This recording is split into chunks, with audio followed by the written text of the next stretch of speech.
Welcome to Standard Chartered Money Insights, a podcast series by Standard Chartered Bank that brings you market views and insights on the go. Welcome to Cut to the Chase. Today is Thursday, the 12th of December. I'm Daniel Lam, your host for the podcast. Last night, we saw one of the last major macro data points of the year, the US November CPI. This came in line with expectations, a small acceleration to 2.7% year over year from 2 to 6% in October.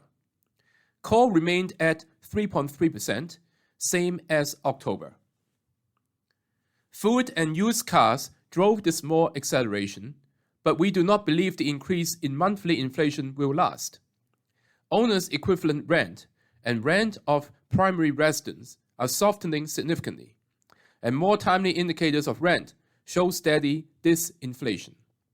Now, services have been the sticky part of the inflation basket, and despite the headline re-acceleration, inflation for core services and services excluding shelter have gone down. Hence, combined with last Friday's mixed jobs report, it is likely that the Fed will deliver a 25 basis point rate cut in the final FOMC later this month, and then slow down the pace of rate cuts in 2025 compared to the ECB, which would need to utilize monetary stimulus to help their economy through Trump's tariffs.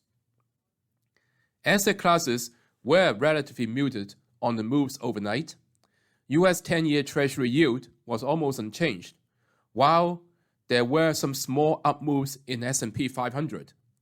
However, Nasdaq 100 was up by almost 2%. So why this relative outperformance of Nasdaq versus S&P? Well, it is due to the Magnificent Seven leading the charge. The current environment of muted moves in the yields bode well for the growth stocks, which are on a structural uptrend in the AI-driven stories, while they just need a steady macro environment to thrive on, i.e. little volatility in the US 10-year Treasury yield. Especially when we're coming to the end of the year, investors are very likely to be parking their money in the safe stories in the mega cap technology stocks that have worked handsomely for them over the years. That is all from me for today. As always, if you enjoy this podcast, please don't forget to rate and like it. Thanks for listening, and we wish you a happy day ahead. Thank you for listening to Standard Chartered Money Insights, a podcast series by Standard Chartered Bank. For more details, visit Market Views on the Go on our website or click the link in the description.